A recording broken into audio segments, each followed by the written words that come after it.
Саламатсыздар, урматтуу кыргызстандыктар, саламатсыздар, урматтуу мекендештер.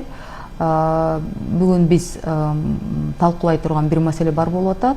Кыргызстанда психологиялык ишмердүүлүк жөнүндө мыйзам жок болгондуктан ошол мыйзамды сунуштайлы деп жатабыз.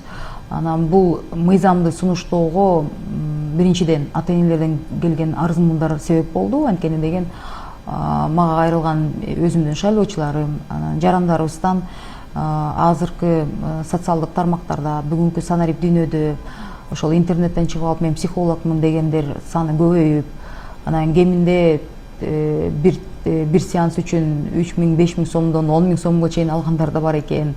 Анан 2-3 ай бир психологический курстарды өтүп алып туруп мен психологмун деп биздин бой жетелек балдарыбызга консультация берип жатышат. Анан Элвира Жыргалбековна текшерип бериңиздерчи, бул чыныгы дипломированный, анан чыныгы психолог болгонго татыктуу адамдарбы дегенде мен бир ойлонгон элем да. Ага чейин 2021-22-де баткен окуялар болгондо, ошондо мамлекеттик кызматта иштеп жүргөн ошол окуяларга байланыштуу психологиялык мыйзам жок экендигин баарлашып, андан кийин улам бир вариант, экинчи вариант болуп туруп, мына азыр аягына чыгып, ошол бир баардык профессионалдык коомчулукту чакырып, башында биринчи отурумубузда деген 61 ушул психологиялык ар кандай ассоциациялар мүчөлөрүн, тажрыйбалуу ага эжелерибизди, анан азыркы заманга мындай дал келген азыркы күндө иштеп жүргөн жаш психологдорду чакырып туруп, анан ошол акылдаштык да. Анан 3 отурум болду. Бул деген ошол отурумдарда деген ар кандай суроолор талкууланды. Бир пикирге келип жатабыз деп ойлоп атам да. Анан бул алгачкы мыйзам болгондуктан бул бир мындай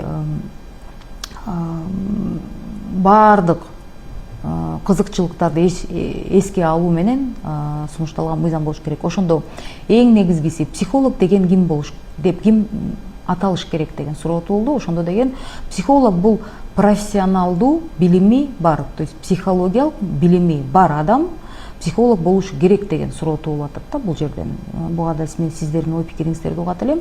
Экинчиден, баардык мен психологмун деген адамдардын бир бириктүү бир реестрге камтып, ошол биздин жарандарыбыз ошол реестрге кирип, кайрылып жаткан психологдун мындай билимин, тажрыйбасын, анан чын эле бул тиги адекваттуу, анан билимдүү, тажрыйбалуу психологбу деп карай турган бир реестрди сунуштап атабыз. Анан үчүнчүдөн болсо, эми ассоциациялар боло берсин, ар кандай көп, аябай көп ассоциация бар экен, аябай көп кызыкчылыктар бар экен ал жерде. Анын ичине мен аралашкан жокмун, ал деген эми бүгүнкү күндө биз демократиялык өлкөдө жашап жатабыз, алардын өзүнүн жеке ой пикирлери болсун.